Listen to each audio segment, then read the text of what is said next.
Okay, so good morning. It's late November, Monday before Thanksgiving. Rainy day. I'm in the shop putting together a bunch of boxes here. Bees are pretty well wrapped up for the winter.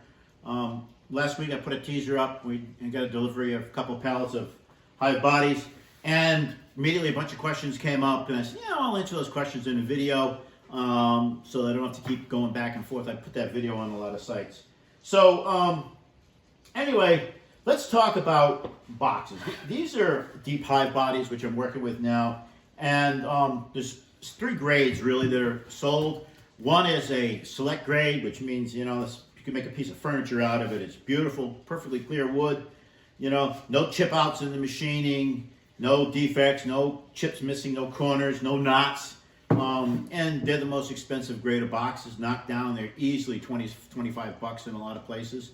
Then you go down to a commercial grade, allows a few more knots, a few little defects, but not much more, but save a few dollars. And then my favorite grade, which these are budgets. These boxes were made by Humble Abodes up in Maine. They're made out of eastern white pine, beautiful soft, I love white pine.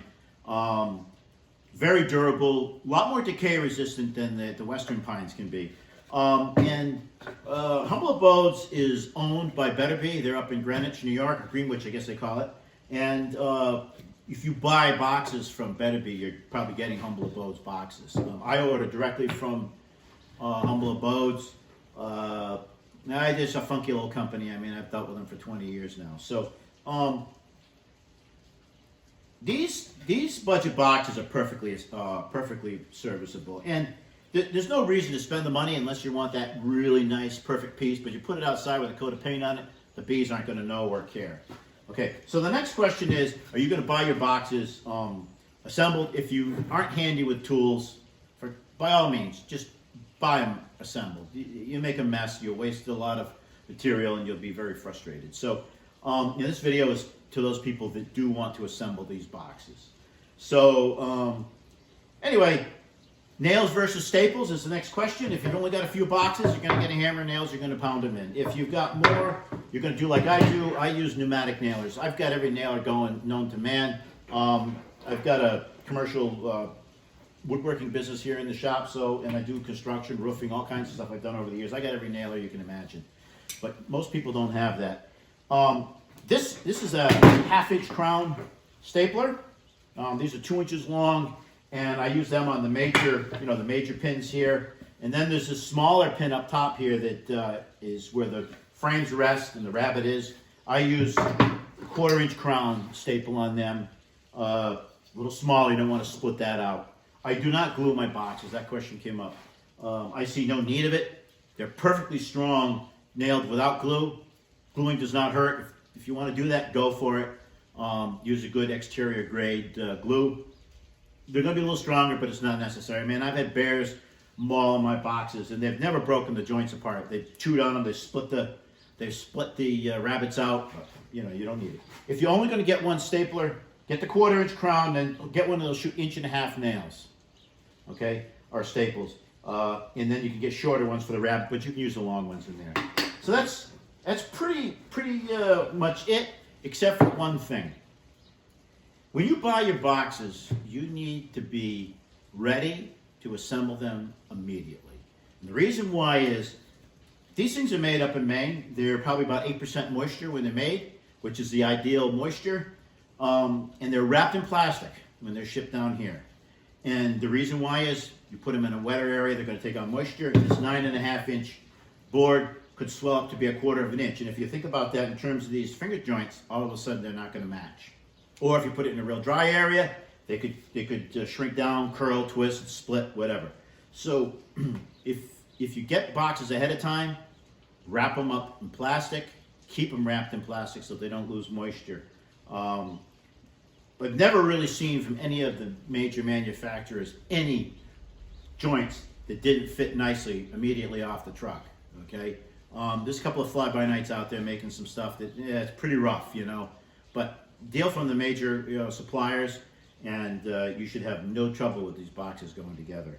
As long as you remember that you should do it immediately. So here's how these things go together. This is the end down. Take this side, Just set them right in. Take the other side, set it in. The only mistake you can make is if you put this side on and the handhold is on the inside, you're not going to be able to grab it. So I've got a couple, everybody that's ever worked for me has done a couple where they put the handholds in. It's really embarrassing to admit that you did that. So it only happens once or twice and then you're done. So take that from me. So these boxes just come together like that. Stick them in. Well-machined boxes, always nail up square.